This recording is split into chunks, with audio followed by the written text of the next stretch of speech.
आदि ब्रह्मा ऋषभदेव भगवान की जय। ज्ञानांजलि महोत्सव की जय।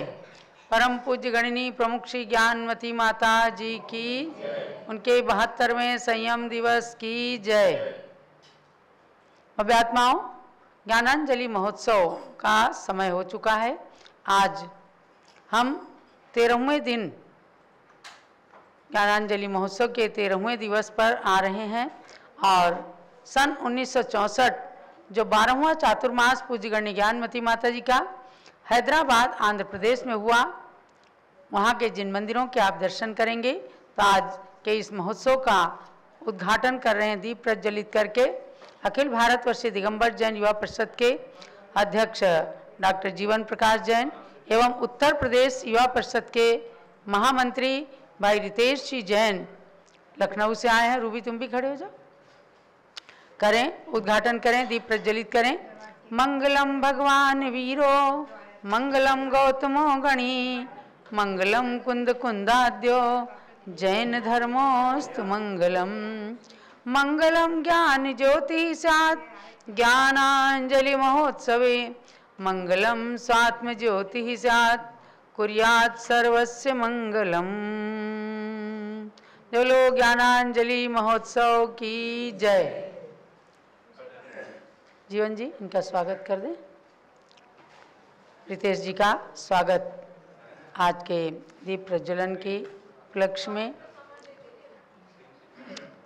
और अब हम आगे को बढ़ते हैं। तो आज 30-24 में तीसरी चौबीसी के 24 भगवान की आराधना करेंगे। मैं नाम बोलती हूँ और उन मंत्रों के माध्यम से आप जम्बूद्वीप संबंधी भरत क्षेत्र के भविष्यकालीन 24 तीर्थंकर भगवंतों का स्मरण करेंगे। भाई रितेश जी का स्वागत जीवन प्रकाश जी कर रहे हैं। और अब हम आगे चलते हैं 24 भगवान की आराधना पर। चलो 24 तीर्थंकर भगवान की जय। ओम ह्रीं श्री महापद्मनाथ तीर्थंकराय नमः। ओम ह्रीं श्री सुरदेवनाथ तीर्थंकराय नमः। ओम ह्रीं श्री सुपार्श्वनाथ तीर्थंकराय नमः। ओम ह्रीं श्री सर्वात्म भूतनाथ तीर्थंकराय। ओम ह्रीं श्री स्वयं प्रभुनाथ तीर्थंकराय नमः। ओम ह्रीं श्री सर्वात्म भूतनाथ तीर्थंकराय नमः। ओम ह्रीं श्री देवपुत्रनाथ तीर्थंकराय नमः। ओम ह्रीं श्री कुलपुत्रनाथ तीर्थंकराय नमः। ओम ह्रीं श्री उदंकनाथ तीर्थंकराय नमः। ओम ह्रीं श्री प्रोष्ठिलनाथ तीर्थंकराय नमः। ओम ह्रीं श्री जय कीर्तिनाथ तीर्थंकराय नमः। ओम ह्रीं श्री मुनि सुव्रतनाथ तीर्थंकराय नमः। ओम ह्रीं श्री अरनाथ तीर्थंकराय नमः। ओम ह्रीं श्री निष्पापनाथ तीर्थंकराय नमः। ओम ह्रीं श्री निष्कषायनाथ तीर्थंकराय नमः। ओम ह्रीं श्री विपुलनाथ तीर्थंकराय नमः। ओम ह्रीं श्री निर्मलनाथ तीर्थंकराय नमः। ओम ह्रीं श्री चित्रगुप्तनाथ तीर्थंकराय नमः। ओम ह्रीं श्री समाधिगुप्तनाथ तीर्थंकराय नमः। ओम ह्रीं श्री स्वयंभूनाथ तीर्थंकराय नमः। ओम ह्रीं श्री अनिवर्तकनाथ तीर्थंकराय नमः। ओम ह्रीं श्री जयनाथ तीर्थंकराय नमः। ओम ह्रीं श्री विमलनाथ तीर्थंकराय नमः। ओम ह्रीं श्री देवपालनाथ तीर्थंकराय नमः। ओम ह्रीं श्री अनंत वीरनाथ तीर्थंकराय नमः। जय बोलो भविष्यकालीन 24 तीर्थंकर भगवान की जय। ये 24 तीर्थंकर भगवान की आराधना आप सभी ने किया है। कल हम चौथी चौबीसी की ओर चलेंगे और अब एक छोटा सा प्रश्न दे करके आगे की ओर चलती हूँ।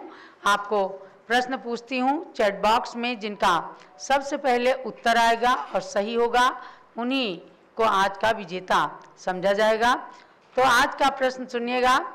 गणिनी प्रमुख श्री ज्ञानमती माता जी द्वारा लिखित षट खंडागम ग्रंथ की संस्कृत टीका का नाम क्या है? यानी पूज्य माता जी के द्वारा रचित षट खंडागम ग्रंथ की संस्कृत टीका है, उसका नाम लिख करके आपको भेजना है। कई बार नाम प्रवचन के माध्यम से लिया जाता है। तो अब हम आते हैं अर्घ्य के लिए। जब सन 1964 में जहाँ चातुर्मास किया आंध्र प्रदेश के हैदराबाद नगर में।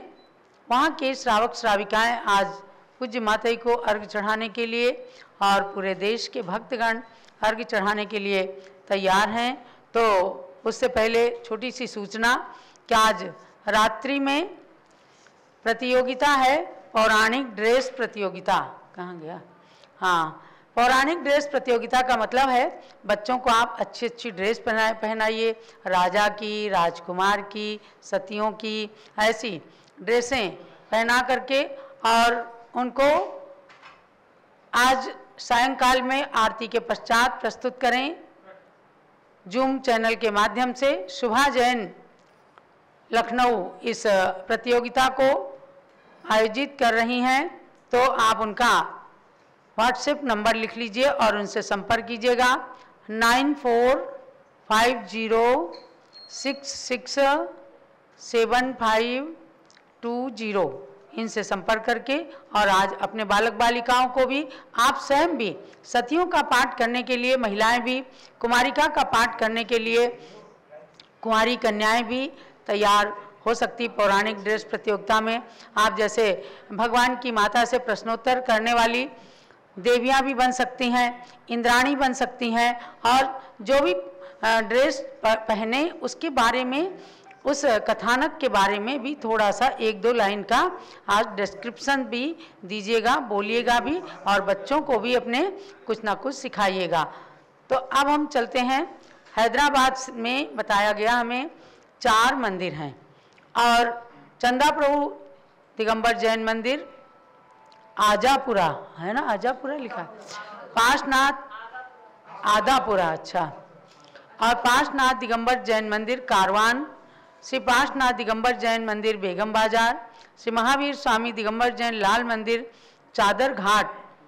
इन सभी मंदिरों में हमें सूचना प्राप्त हुई है कि शासन देवी देवताओं की क्षेत्रपाल पद्मावती की वेदियां भी निर्मित हैं और वहां आर्ष परंपरा का कार्य हमेशा चलता है। आज वहां से अर्घ्य समर्पण करेंगे विनोद जी बज, जो अध्यक्ष हैं जैन समाज के, राजेंद्र जी पाटनी मंत्री हैं जैन समाज के, और डॉक्टर विजय मीरा पाटोदी संरक्षक युवा परिषद के हैं, रमेश गुणमाला काला अध्यक्ष युवा परिषद के, गौरव जैन युवा परिषद के मंत्री, श्री मंगलचंद जी पांड्या हैदराबाद से श्रवण, जो कि हैदराबाद के ही थे, वे हैदराबाद से तक गणी ज्ञानमती माता के उन्होंने सन 1964 में यात्रा समाज के श्रावक श्राविका वहाँ के, जहाँ तक नाम मैं सुनती हूँ कि मांगीलाल जी पहाड़े का परिवार, बाबूलाल जी पहाड़े का परिवार, जीवबाई जी कोई थी हैदराबाद में, उनका भी पूरा योगदान रहा है। आज के कार्यक्रम को मंदिरों के दर्शन कराने में प्रमुख सहयोग हमारे डॉक्टर विजय जी पाटिल पूरा सहयोग प्राप्त हो रहा है। तो अर्घ समर्पण में आज वहाँ के जैन स्कूल के बच्चे भी रहेंगे। नंदलाल जी बाकलीवाल, जिनके घर में माताजी की प्रेरणा से चैत्यालय की स्थापना भी सन 1964 में ही हुई थी। तो अब अर्घ चढ़ाने के क्रम में हम आ रहे हैं, यानी ये 12वां चातुर्मास रहा है। सन 1953 से चातुर्मास करना प्रारंभ हुआ। तो इस 12वें चातुर्मास में पूज्य माता जी उत्तर भारत से एकदम दक्षिण भारत में पहुंच जाती हैं और आंध्र प्रदेश के हैदराबाद में उनका चातुर्मास होता है। चलिए अर्घ चढ़ाएंगे। हैदराबाद में सन 1964 का चौमास हुआ, 12वें इस चौमासे में जिन धर्म का खूब प्रकाश हुआ। संगस्थ ब्रह्मचारिणी मनोवती को दीक्षा दे धन्य किया, श्रावण शुक्ला सप्तमी को क्षुल्लिका अभयमती यह नाम दिया। 6 साध्वी का ये संग ज्ञान की गंगा सदा बहाता था, हरि का ज्ञान मति माता जी का ज्ञान सभी को भाता था। कुछ आई अस्वस्थता लेकिन आध्यात्मिकता नित बनी रही, श्री शांतिनाथ स्वामी की वेदी प्रतिष्ठा भी संपन्न हुई। मंदिर के शिखर निर्माण पे था प्रतिबंध किंतु बन गया शिखर, कलशारोहण हो गया, सभी ने बोली शांतिनाथ की जय। इस वर्षा योग में प्रभु भक्ति के 60 विधान किए सबने, श्री ज्ञानमती माता जी के श्रुत ज्ञान का लाभ लिया सबने। अर्घ्य समर्पण करे नमो जिन मंदिर जिन नाथ, पुनः अर्घ्य अर्पण करूं ज्ञानमती पद आज। ओम ह्रीं द्वादशम चतुर्मास स्थल हैदराबाद आंध्र प्रदेश नगरस्य श्री जिन मंदिरे विराजित। माते आपका चतुर्मास कौन से मंदिर में हुआ था? आदापुरा मंदिर में। वहां पर विराजमान भगवान चंदा प्रभु मूलनाथ सहित समस्त जिन प्रतिमाभ्यां अर्घ्यम निर्पामीति।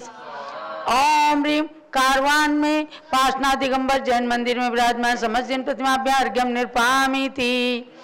ओम ह्रीं बेगम बाजार में श्री पासना दिगंबर जैन मंदिर की समस्त जिन प्रतिमाओं के लिए अर्घ्यम निर्पामीति। ओम ह्रीं महावीर स्वामी दिगंबर जैन लाल मंदिर चादरघाट में विराजमान समस्त जिन प्रतिमाभ्यार्घ्यम निर्पामीति स्वाहा। और पूज्य गणी ज्ञानमती माता जी के लिए अब अर्घ्य समर्पित करेंगे। पिच्छिक मंडल उधारी माता नमन तुम्हें हम करते हैं, अष्टद्रव्य का थाल सजाकर अर्घ्य समर्पित हैं। युग की पहली ज्ञानमती जी के चरणों में अभिवंदन है, तेरी पावन प्रतिभा लख कर मेरा मन भी है। ओम ह्रीं हैदराबाद नगर में अपना 12वां चातुर्मास करने वाली एवं वर्तमान में अयोध्या शाश्वत तीर्थ पर विराजमान अपना 71वां चातुर्मास आनंद संपन्न कर रही गणिनी प्रमुख भारत गौरव दिव्य शक्ति 500 ग्रंथों की लेखिका डबल डीलिट की मानद उपाधि से अलंकृत प्रमुख श्री ज्ञानमती मात्रे अर्घ्यम निर्पामीति स्वाहा। जलो पूज्य गणी ज्ञानमती माता जी।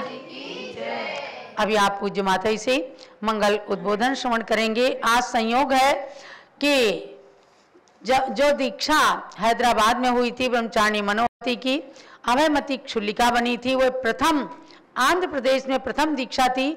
और उस दीक्षा को कराने में प्रबल निमित्त बने भाई कैलाश चंद जी, जो मनोवती जी के छोटे भाई थे, वो भी आज अयोध्या में उपस्थित हैं। अभी उनके भी साक्षात मुख से आप लोग कुछ संस्मरण श्रवण करेंगे। पूज्य गणी ज्ञानमती माता का मंगल उद्बोधन और हैदराबाद के संस्मरणों को आप सबको ध्यान से श्रवण करना है।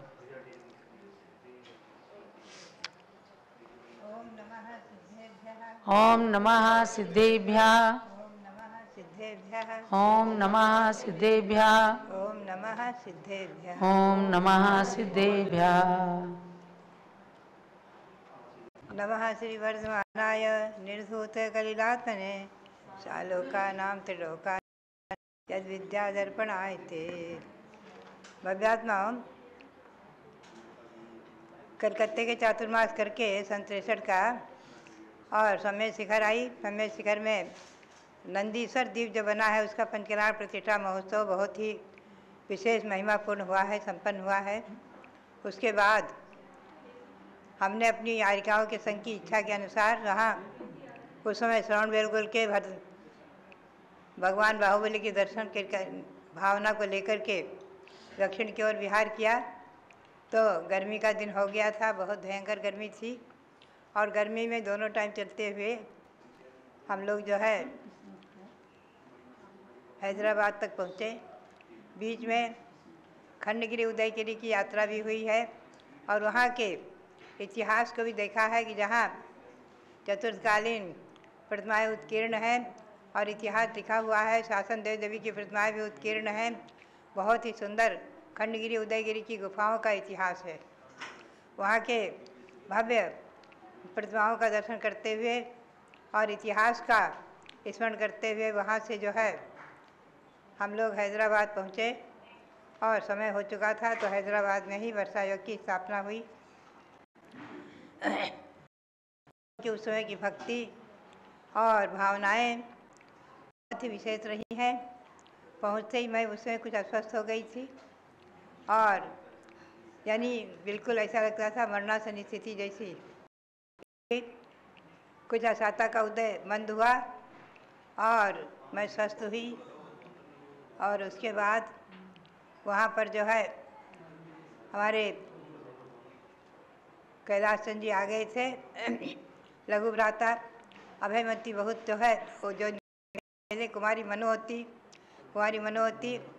8-10 वर्षों से घर से ही और दीक्षा लेना माता के पास रहना करके रोया करती थी। सन 1962 से मेरे पास रह रही थी। समय शिखर की यात्रा कराने में भी उन्होंने बहुत बड़ा अपना योगदान दिया है। चौका किया है, सब कुछ किया है और बराबर पैदल भी चली हैं। वो कुमारी मनोहती वहाँ से हमें हैदराबाद पहुँचाने में भी उन्होंने बहुत अच्छा अपना कर्तव्य निभाया मार्ग में चौका आदि करके। और उसके बाद हम जो है वहाँ जब अस्वस्थ थे तो बहुत ही रोई कि हाँ माता जी को कुछ हो गया तो मेरी दीक्षा माता जी के हाथ से होना चाहिए, ऐसी भावना उनकी बहुत थी और दीक्षा करके रोया करती थी। तो अकस्मात कैलाश चंद जी वहाँ पहुँचे थे। कैलाश चंद से मैंने कहा कि देखो तुम जो है आचार्य श्री शिवसार जी महाराज का संघ पपोरा जी में विराजमान है और वो अपनी इस परंपरा के पट्टाचार्य हैं, द्वितीय पट्टाचार्य हैं। आप उनके पास जाकर के एक बार स्वीकृति लेकर आ जाओ। वो गए और वास्तव में स्वीकृति लेकर आ गए और उनकी दीक्षा का मुहूर्त श्रावण शुक्ला सप्तमी को निश्चित हो गया। गांव के लोगों ने बहुत ही उत्साह के साथ कभी हाथी पर कभी पालकी आदि में खूब अच्छा उनकी विनोरी यात्रा जुलूस आदि खूब रात में निकालते थे, खूब ढोल धमाके करते थे, मुझे अभी तक याद है। और उनकी दीक्षा छिलिका दीक्षा जब उस समय मैंने दिया है तो मैंने उनका नाम छिलिका अभयमती राम रखा। ये आगे सन 1971 में आचार्य श्री धर्मसागर जी जो बने हैं उनके कर कमलों से इन्होंने प्रथम आरिका दीक्षा प्राप्त की है। आचार्य धर्मसागर जी महाराज ने प्रथम आरिका दीक्षा अभयमती को ही दिया है और उनका नाम अभयमती ही रखा। और वो जो है ग्रंथों के लेखन आदि में, अनुवाद आदि में और कविता आदि बनाने में, पूजा आदि बनाने में भी अच्छा उन्होंने अपना अभ्यास किया है। और बुंदेलखंड की यात्रा करके और कभी भी वो अकेली नहीं रही हैं, कोई ना कोई उनके साथ ही रहता था। एक छिलिका थी शांतिमती, वो आखिरी तक उनके साथ रही है, आखिरी में हमारे सानिध्य में ही। और अभी हस्तिनापुर में और उनकी विधिवत संलेखना हुई है। बात यही है कि ये मैं समझती हूँ। और एक इसमें एक छोटी सी बात याद आ जाती है। उसके बाद में जब ये लोग जो है हमारे जन्मदात्री माँ मोहिनी और पिता छोटेलाल जी जब आए संघ में तो प्रतापगढ़ में भी आए तो ये बहुत रोया करते थे, कहते थे कि मैंने कौन सा अशुभ कर्म किया जो आरिका ज्ञानवती जी जो मेरी कुमारी मैना थी उनकी छिलिका दीक्षा भी मैंने नहीं देखा, आरिका दीक्षा में मुझे पता नहीं चला और ऐसी दोनों दीक्षाएं इनकी हो गई, हमें पता ही नहीं चला, हमें सूचना ही नहीं आई। और ऐसे ही इनकी अभयमती की छिलिका दीक्षा हुई, हमें पता ही नहीं चला और हमें सूचना ही नहीं मिली। तो बात यही है, कुछ ऐसा योग होता है। हम लोग जो है उस समय कोई कुमकुम पत्रिका छपाना, कोई बहुत ज़्यादा बाहरी प्रचार नहीं था, हम लोग नहीं करते थे और ऐसा हो गया। और अंत में जो है जब उनकी आरिका दीक्षा हुई है सन 1971 में आचार्य धर्मसागर के कर कमलों से, उस समय मैंने जान करके उनके दोनों को सूचना भेजी थी। उस समय महावीर जी में आए थे माता मोहिनी और पिता छोटेलाल जी, बहुत अस्वस्थ थे, उनको पीलिया चल रही थी, लेकिन फिर भी दोनों ने वो दीक्षा देखी तो मन को थोड़ी संतुष्टि हुई उनको। तो बात यही है कि हैदराबाद की उपलब्धि सबसे बड़ी एक ये रही, अभयमती कुमारी मनोवती की अभय आर्य का शुद्ध का दीक्षा। और दूसरी उपलब्धि ये रही कि वहाँ हर दिन विधान होते रहे, कोई न कोई विधान बहुत हुए हैं वहाँ।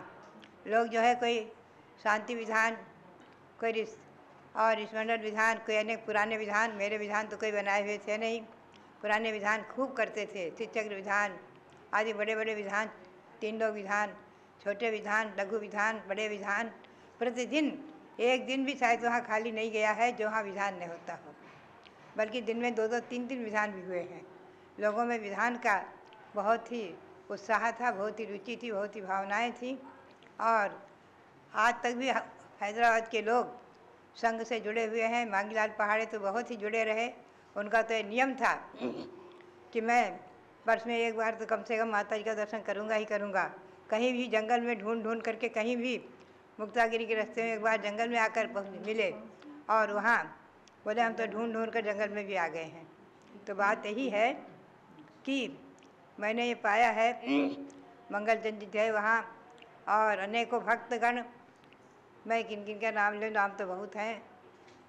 राजूबाई थी एक, और जीवबाई भी तो थी, और जीवबाई थी। उन्होंने तो बराबर चौका किया। तो वहाँ चौके की भावनाएं, भक्ति की भावनाएं और संघ के प्रति समर्पण की भावनाएं, आर्ष परंपरा, आगम परंपरा। और जैसा कि अभी चंद्रावती ने बताया कि वहाँ पर मंदिर के ऊपर जो उन लोगों ने शिखर बनाया उसमें भगवान विराजमान किए थे। तो उस समय ब्रह्मचारी सूरज जी को बुला करके वेदी प्रतिष्ठा का कार्यक्रम संपन्न कराया था मेरे सानिध्य में। वो भी एक कार्यक्रम वहाँ एक अपने आप में महत्वपूर्ण था। पहले कहते थे कि वहाँ पर मुसलमानी रियासत ने ऊपर में मंदिरों के शिखर आदि नहीं बनने देते थे। तो उस समय जो है ये सब, इस स्वतंत्र भारत में कम से कम इतनी स्वाधीनता जैनियों को मिली थी कि अपने अपने मंदिरों पर शिखर आदि बनवाना आदि, अपने अपने धर्म के प्रचार में कार्यक्रम आदि करने का उनको जो है पूरी सब प्रकार से छूट आदि रहती थी। तो वहाँ पर शिखर बना करके उन लोगों ने वेदी प्रतिष्ठा भी याद कराई थी। अभी जो है मंदिर में इतनी इतनी प्रतिमाएं विराजमान, उनके दर्शन करके मन बहुत प्रसन्न हुआ। और बात यही है, प्राचीन इतिहास और प्राचीन संस्कृति वहाँ बहुत ही विशेष महिमापूर्ण है। अभी बीच में सुनने में आया था कि उसी के निकट एक बहुत प्राचीन प्रतिमा भी निकली हुई है कुलचारण में। हाँ, कुलचारण में। तो बात यही है कि ये सब मैं समझती हूँ कि चाहे आंध्रा हो, चाहे दक्षिण हो, चाहे महाराष्ट्र हो, चाहे बुंदेलखंड हो, चाहे गुजरात हो, हर प्रांत में जहाँ कहीं खुदाई आदि होती हैं, और वहाँ पर जो है दिल्ली के निकट भी एक बार खुदाई हुई तो वहाँ भी प्रतिमा निकली, और वो गाजियाबाद आदि के निकट कविनगर बना है। तो बात यही है कि प्राचीन इतिहास देखा जाए तो जहाँ जहाँ खुदाई होती है गहराई से, तो वहाँ वहाँ जैन प्रतिमाएं निकल जाती हैं। समय समय पर या तो मुसलमानी रियासत में उन प्रतिमाओं को नीचे लोगों ने सुरक्षित रखा है या जो भी कारण हुए हैं, लेकिन जगह जगह जिन प्रतिमाएं भूगर्भ से प्राप्त होती रहती हैं, ये इतिहास पूरे भारत में हर जगह मिलता है, बल्कि विदेशों में भी जैन प्रतिमाएं प्राप्त होती रहती हैं, ये इतिहास भी मिलता है। तो इस प्रकार से जो है हैदराबाद में विराजमान जितनी भी जिन प्रतिमाएँ हैं सबको कोटि कोटि नमन करते हुए, और वहाँ के भव्य श्रावकों को और हमारे जो भक्तजन अभी दर्शन करा रहे हैं उनको, हमारे विजय जी आदि जो भी बराबर आते रहते हैं, हर वर्ष आते हैं, 2-3 बार आ जाते हैं, उनको भी सबको बहुत बहुत मंगल आशीर्वाद है। और इसी प्रकार से जो है मैं समझती हूँ कि जो है आर्ष परंपरा से जुड़े रहें, उसका संरक्षण करते रहें और धर्म की उन्नति और वृद्धि करते हुए, और सब प्रकार से इसी प्रकार से जो है अपनी भावनाओं के अनुसार आर्ष परंपरा का संरक्षण करते हुए धर्म में हमेशा आगे रहें, भक्ति में आगे रहें, देवसा गुरु की भक्ति में आगे रहें। यही उन सबके लिए बहुत बहुत मंगल प्रेरणा। और जो भी इस पारस चैनल से और जूम से जुड़े हुए हैं, सबके लिए, सभी भक्तों के लिए, पूरी जैन समाज के लिए, सबके लिए हमारा बहुत बहुत मंगल आशीर्वाद, बहुत बहुत मंगल आशीर्वाद। प्रश्न का सही उत्तर देने वाली शैला दगड़े चापानेर महाराष्ट्र से, उनका नाम आया है सौभाग्यशाली विजेता के रूप में। इन्होंने लिख करके भेजा है षट खंडागम की संस्कृत टीका गण्य ज्ञानमती माता के द्वारा रचित, उसका नाम है सिद्धांत चिंतामणि टीका। बिल्कुल सही उत्तर है।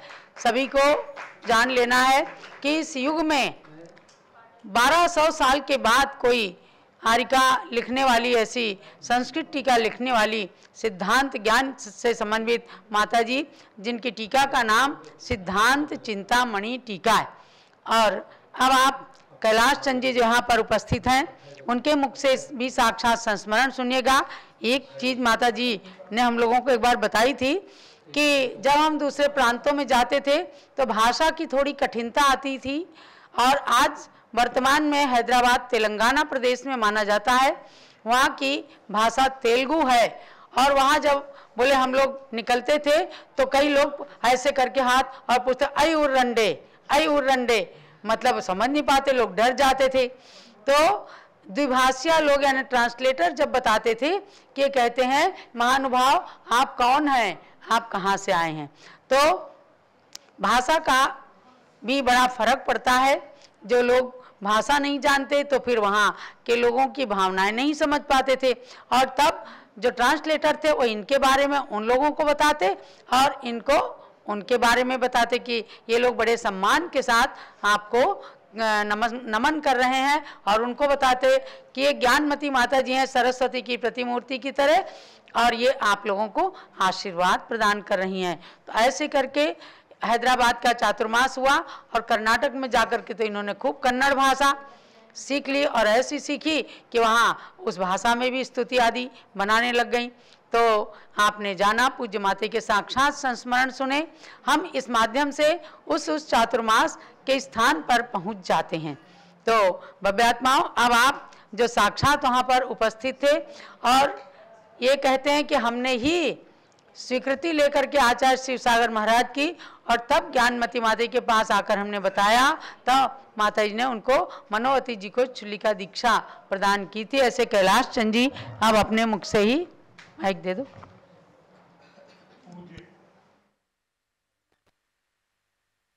उनकी माताओं को सभी को मेरा बंदामी छामी। बात 49 साल पूर्व की है, लेकिन मुझको अभी तक अच्छी तरह से याद है। मैं हैदराबाद माता जी के दर्शनों के लिए पहुंचा था।